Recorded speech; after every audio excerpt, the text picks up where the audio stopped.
Hello everyone, welcome back to my YouTube channel Rupankar sir.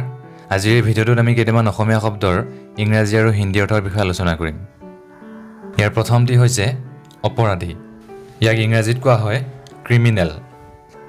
Criminal. আৰু ইয়াক হিন্দীত কোৱা হয় অপৰাধী। অপৰাধী।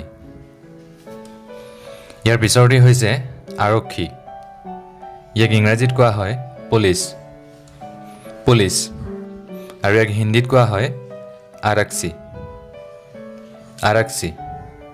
ইয়াৰ পিছৰটি হৈছে জেৰা বা প্ৰশ্ন কৰা কাৰ্য।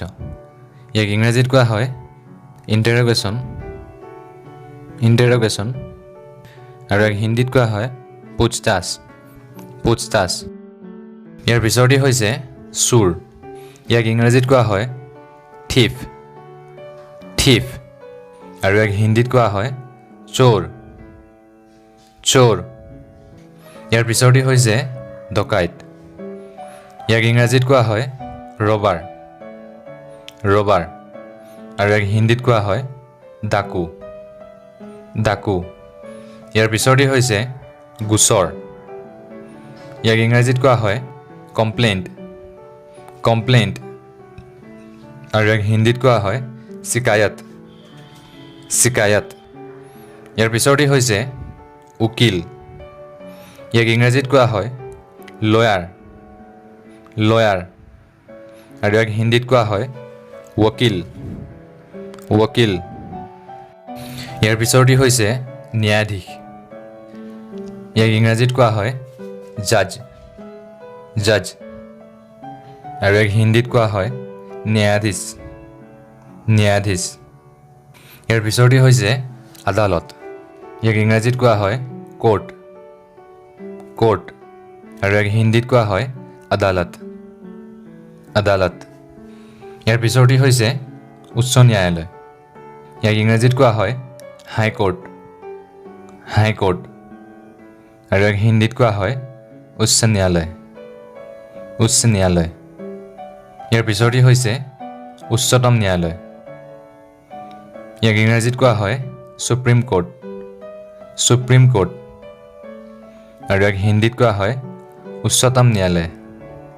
উচ্চতম ন্যায়ালয়। ইয়াৰ পিছৰটি হৈছে তদন্ত। ইয়াক ইংৰাজীত কোৱা হয় ইনভেষ্টিগেশ্যন। ইনভেষ্টিগেশ্যন। আৰু ইয়াক হিন্দীত কোৱা হয় যাঞ্চ পড়তাল। যাঞ্চ পড়তাল। ইয়াৰ পিছৰটি হৈছে কাৰাগাৰ। ইয়াক ইংৰাজীত কোৱা হয় জেইল। জেইল। আৰু ইয়াক হিন্দীত কোৱা হয় কাৰাগাৰ। কাৰাগাৰ। ইয়াৰ পিছৰটি হৈছে হাজোত। ইয়াক ইংৰাজীত কোৱা হয় লকআপ। লকআপ। আৰু ইয়াক হিন্দীত কোৱা হয় হাৱালাত। হাৱালাত। ইয়াৰ পিছৰটি হৈছে হাতকেৰেয়া। ইয়াক ইংৰাজীত কোৱা হয় হেণ্ডকাফ। হেণ্ডকাফ। আৰু ইয়াক হিন্দীত কোৱা হয় হাতকাৰী। হাতকাৰী। ইয়াৰ পিছৰটি হৈছে গুলী মাৰা। ইয়াক ইংৰাজীত কোৱা হয় শ্বুট। শ্বুট।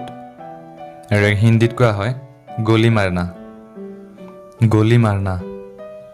ইয়াৰ পিছৰটি হৈছে শত্ৰুৰ পক্ষৰ সৈতে হোৱা ভেটাভেটি। ইয়াক ইংৰাজীত কোৱা হয় এনকাউণ্টাৰ। এনকাউণ্টাৰ। আৰু ইয়াক হিন্দীত কোৱা হয় মুঠভেৰ। মুঠভেৰ। ইয়াৰ পিছৰটি হৈছে আইন। ইয়াক ইংৰাজীত কোৱা হয় ল। ল। আৰু ইয়াক হিন্দীত কোৱা হয় কানুন। কানুন। ইয়াৰ পিছৰটি হৈছে ন্যায়। ইয়াক ইংৰাজীত কোৱা হয় জাষ্টিচ। জাষ্টিচ।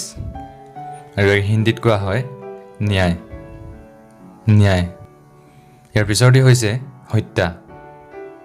ইয়াক ইংৰাজীত কোৱা হয় মাৰ্ডাৰ। মাৰ্ডাৰ। আৰু ইয়াক হিন্দীত কোৱা হয় হত্যা। হত্যা। ইয়াৰ পিছৰটি হৈছে হত্যাকাৰী। ইয়াক ইংৰাজীত কোৱা হয় মাৰ্ডাৰাৰ। মাৰ্ডাৰাৰ। আৰু ইয়াক হিন্দীত কোৱা হয় হত্যাৰা। হত্যাৰা। ইয়াৰ পিছৰটি হৈছে দোষী। ইয়াক ইংৰাজীত কোৱা হয় গিল্টি। গিল্টি। আৰু ইয়াক হিন্দীত কোৱা হয় দোষী দোষী ইয়াৰ পিছৰটি হৈছে আছামী ইয়াক ইংৰাজীত কোৱা হয় একিউজড একিউজড আৰু ইয়াক হিন্দীত কোৱা হয় মুলজিম মুলজিম ইয়াৰ পিছৰটি হৈছে সাক্ষী ইয়াক ইংৰাজীত কোৱা হয় উইটনেছ উইটনেছ আৰু ইয়াক হিন্দীত কোৱা হয় সাক্ষী সাক্ষী ইয়াৰ পিছৰটি হৈছে ফাঁচী ইয়াক ইংৰাজীত কোৱা হয় হেংগিং হেংগিং আৰু ইয়াক হিন্দীত কোৱা হয় ফাঁচী ফাঁচী ইয়াৰ পিছৰটি হৈছে এজাহাৰ ইয়াক ইংৰাজীত কোৱা হয় FIR অৰ্থাৎ first information report first information report ইয়াক হিন্দীত কোৱা হয় প্ৰাথমিক সূচনা বিৱৰণ প্ৰাথমিক সূচনা বিৱৰণ